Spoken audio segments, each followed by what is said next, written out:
There is no one to blame for my son's death except myself. But then again, he's not exactly dead.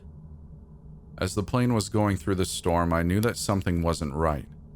Maybe if I had known then that the pilot had been up 3 days on his own special blend of cocaine and fentanyl, I would have insisted that we wait for a more qualified flyer.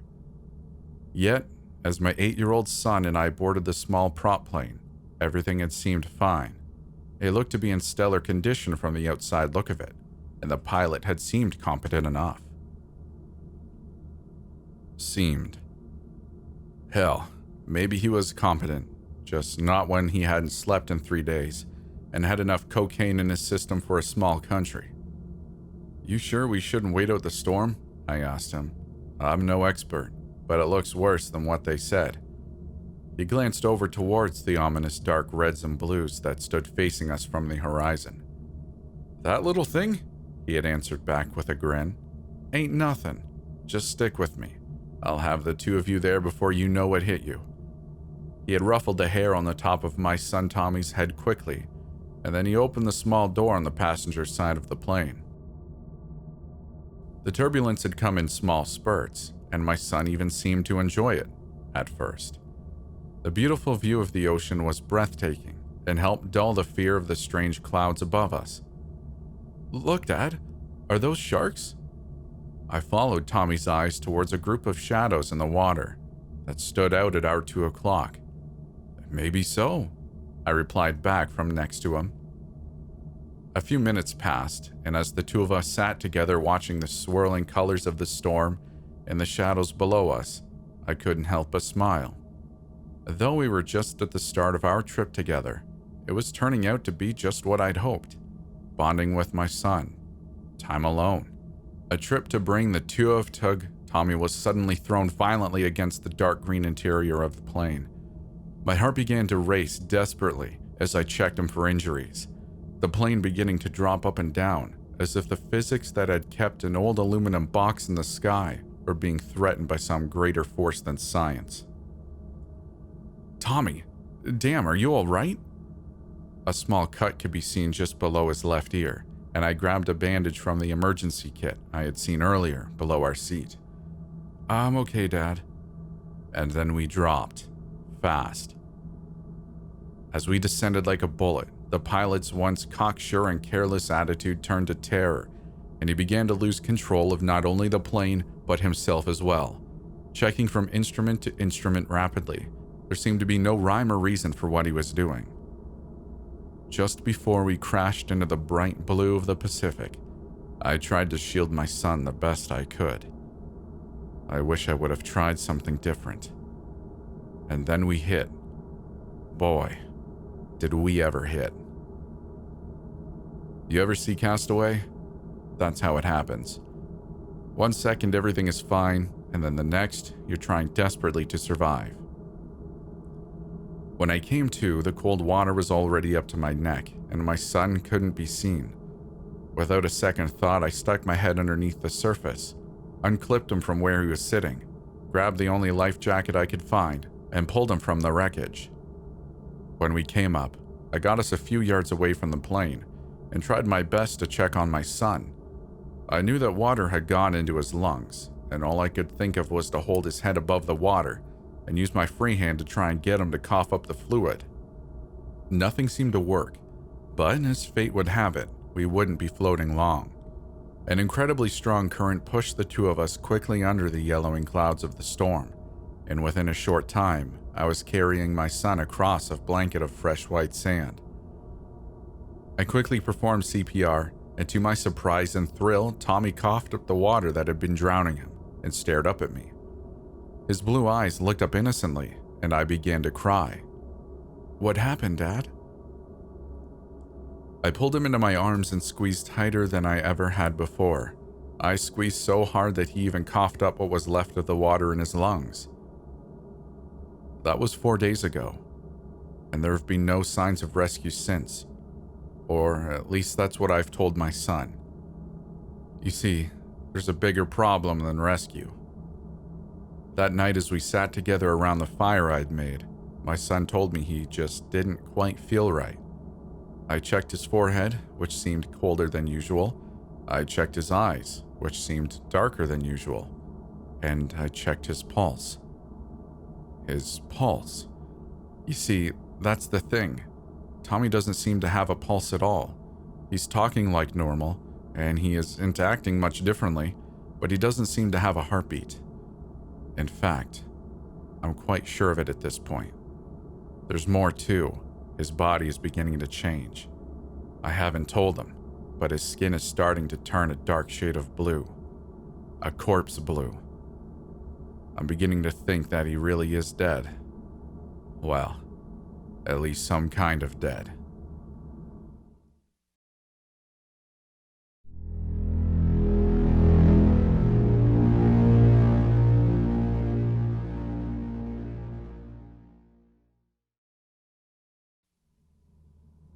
Two weeks ago, I got the call that my brother had committed suicide.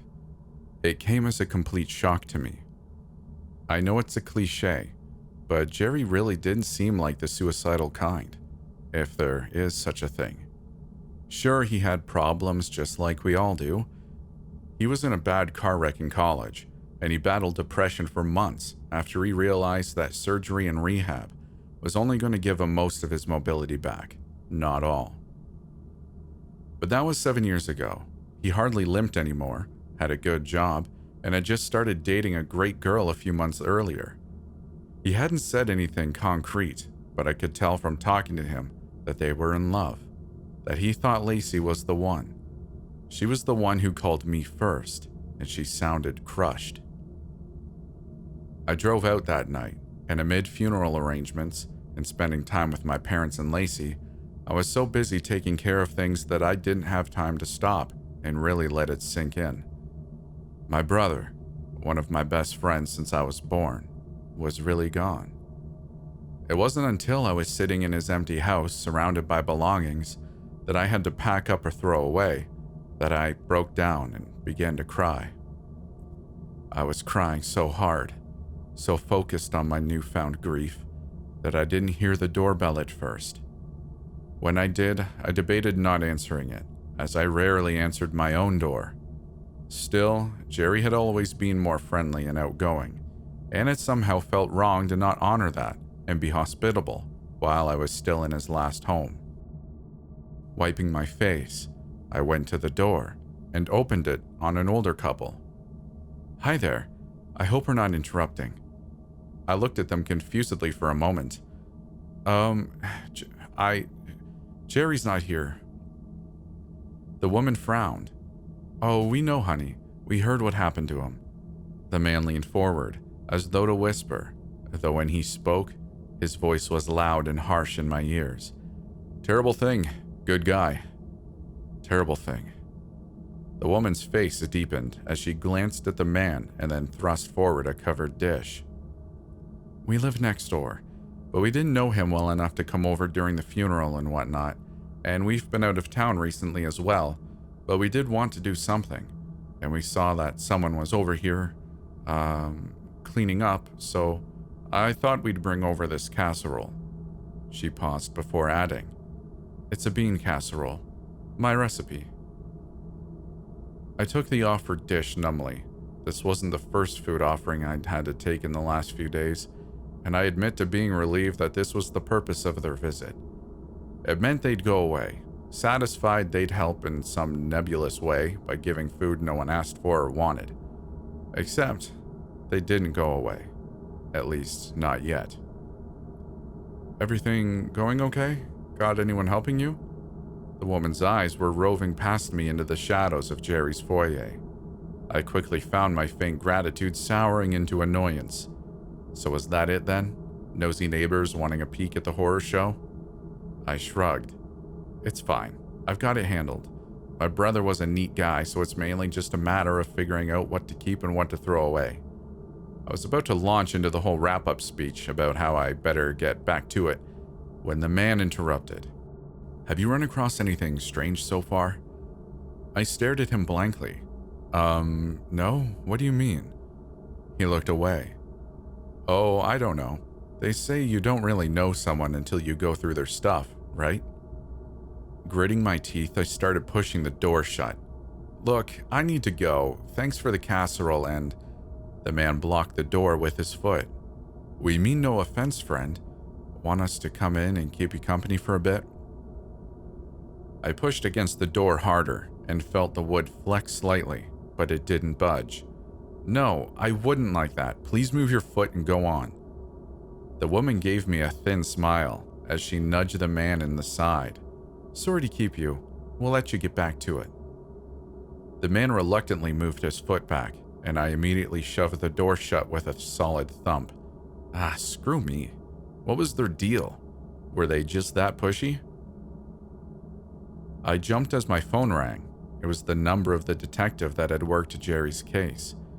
"Miss Sanchez, this is Jim Truitt. How are you doing today?" Swallowing, I backed away from the door and returned to the living room where I'd been packing. "I'm fine. Packing stuff up. Anything I can help you with?" "Well, I'm closing out your brother's file, and we have a few personal effects that we need to either release to you or destroy." I felt my legs growing weak, so I sat down between a table and a half-full packing box. You mean like his clothing and stuff?" I could hear how uncomfortable Truitt was over the phone. "No, not his clothes. They were considered a biohazard due to their condition, so those are typically burned once we're done with them. But he had a wallet with various cards, a couple of photos, and $57 in cash. He also had his cell phone and the keys I already gave you, and, well, the note he left." He paused and then rushed forward quickly. "Not that you have to take the note, or any of it. People feel different ways about that kind of thing, and we're happy to do whatever you and your family want." The air felt heavy around me, making it hard to move or think. I knew what the note said. I had seen it the day after I'd arrived in town, and despite being in a plastic evidence bag, I'd been able to tell Detective Truitt that it looked like Jerry's handwriting, even if the words made no sense. "I've had enough. Goodbye. Love you all, Jerry." I felt fresh tears springing up in the corner of my eyes, and I fought them back. The wallet and stuff, yeah, but the note, I don't want the note. None of us want that." "Okay, fair enough. I'll have the rest up front for you to pick up whenever you like. Just tell them that." "Are you sure he did it?" "Huh?" The man sounded younger when he was caught off guard, and it took him a second to process what I was asking and respond. "Did what? Commit suicide?" "Yeah, it just didn't seem like something he'd do."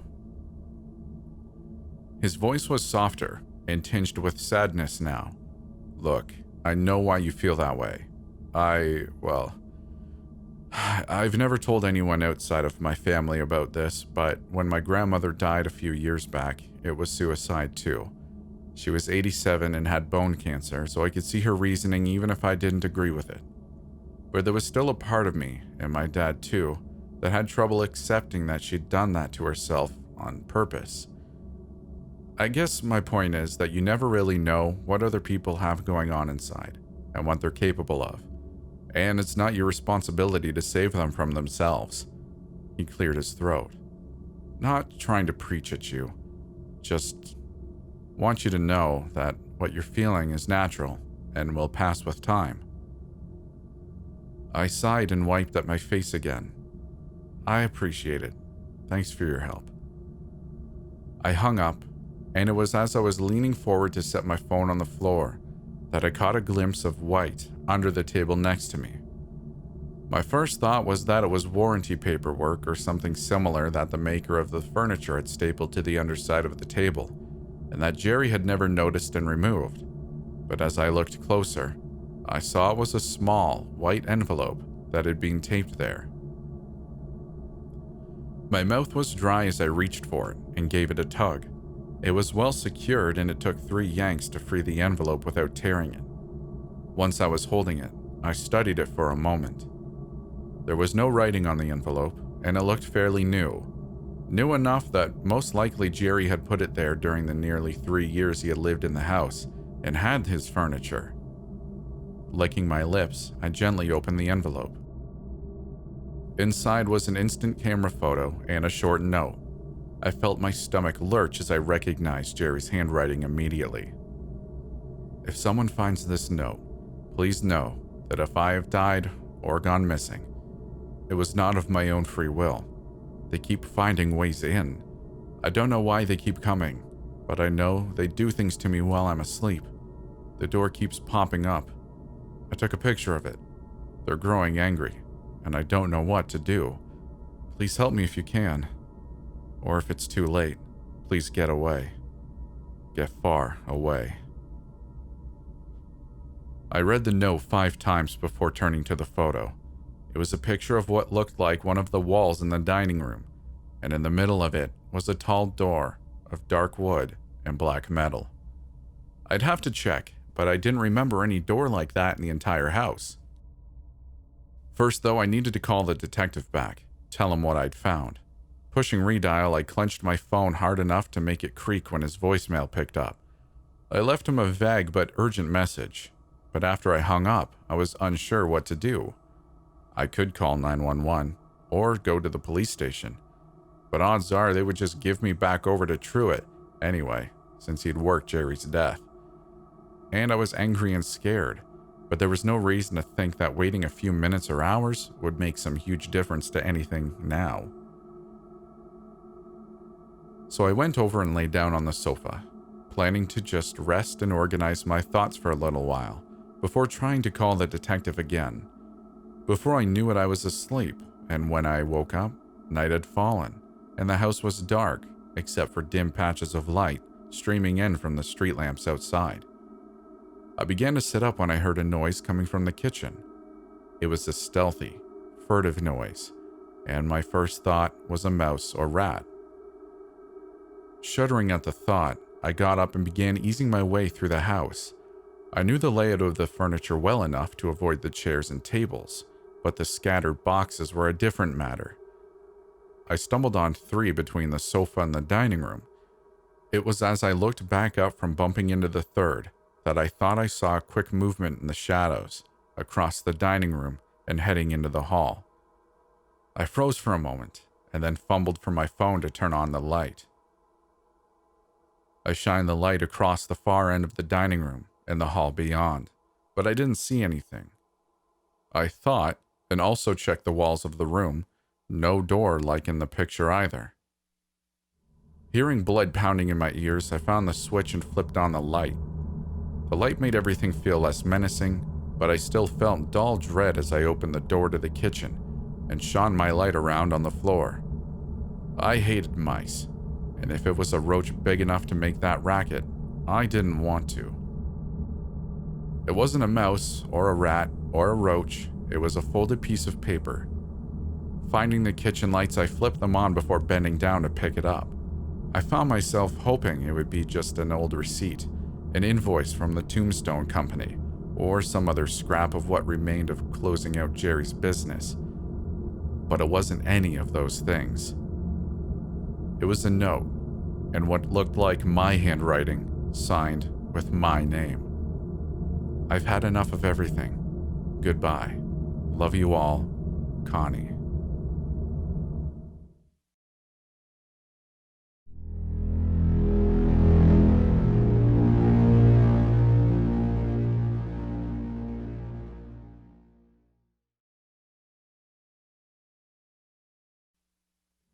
Sarah sat across from me, wearing a tinfoil hat.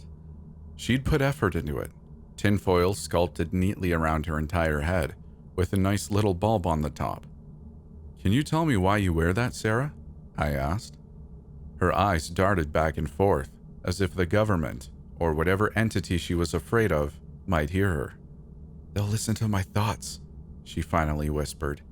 "And then—" "I understand, but I can assure you, it's perfectly safe to remove the tinfoil, Sarah." "Really?" Poor girl. Her lip was trembling, and her eyes were wide with fear. What made her so afraid? Of the government, or aliens, or whatever else she thinks is listening in on her thoughts? We'd already investigated her parents. There was no evidence of any sort of abuse. So why was this little 8-year-old girl so scared? I know you think, when you take off that hat, that something will listen in on your thoughts, and then that'd be a disaster, right? Because maybe the government or aliens or whatever else is listening will use that to their advantage. They'll stalk you or try to control your mind. But that won't happen, Sarah. But they'll kill me. When they hear my thoughts, they'll come in the middle of the night and... Shh. None of that is going to happen, Sarah. You're okay. No, I'm not, she said, tears brimming in her eyes. I promise you are. There's nothing to be afraid of, okay? Nothing. I leaned forward and gave her a smile. Can you try to take off the hat? No, I don't want to. Please, try, for me. I promise. Nothing bad will happen. She looked around, her face growing pale. You promise? Promise. I'll even do the pinky thing. She finally broke into a smile. Our pinkies locked. Then she slowly reached up for the tinfoil. She shut her eyes tight. She yanked it off. I jumped back. My heart pounded in my chest. Dr. Taylor, are you okay? A ringing filled my ears. It gave way to whispers, talking all at once, overlapping and hissing.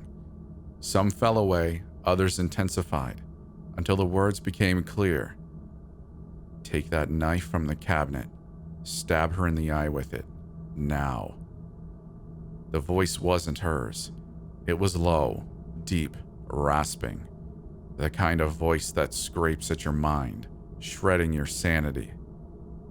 Sarah, I asked, but my voice sounded so small. And then I felt my body move. I clenched my muscles, tried to stop, but nothing happened. My feet shuffled forward, towards the cabinet, towards the knife.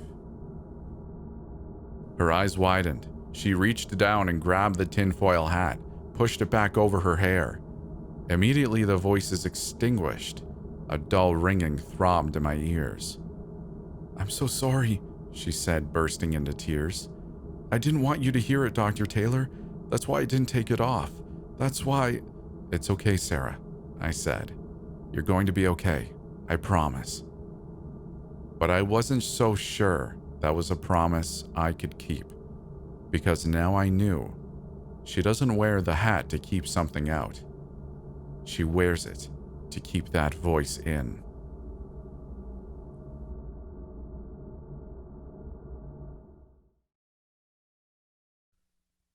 Thank you for making it this far. I hope you enjoyed the video. I just wanted to quickly let you know about a couple things I have going on. I have an Instagram where I post more personal things about who I am. It isn't just all creepy stuff. You can find me at Stories After Midnight. I also have a Twitter where I mainly retweet and like things I find interesting. The handle for that is in the description, but it is S_A_midnight. I should really find another one because that's hard to say. If you really like what I'm doing, consider joining the Midnighters.